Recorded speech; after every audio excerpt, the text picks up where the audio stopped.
Среди всех благ Рамазана особым благоуханием отличается таравих намаз. Это дополнительная молитва, которая читается после обязательной ночной молитвы. Таравих намаз можно прочитать и дома, но это совсем не то. Люди приходят в мечеть и, видя радость друг друга, душой понимают слова Корана «свет на свет». Действительно ощущают благоухание молитвы и благо Рамазана.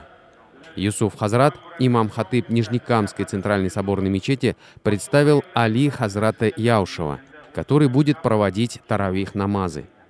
Он Коран-хафиз, то есть человек, знающий Коран наизусть. Аллах говорит в Коране: если вы будете благодарны, то я вам прибавлю эту милость. Из-за этого, когда мы заучиваем Коран, если мы скажем «Альхамду лилля», то Аллах дальше, в дальнейшем поможет нам заучивать Коран. Читая в каждом ракаате по одной странице Корана, нижнекамские мусульмане намерены к концу Рамазана прочитать всю священную книгу. В летнее время ночная молитва входит в половине 11-го. Таравих намаз длится 2 часа и заканчивается к половине 1-го ночи. Но это только привлекает горожан, и даже дети встают в ряды молящихся. Большую люстру в молельном зале зажигают по особым случаям.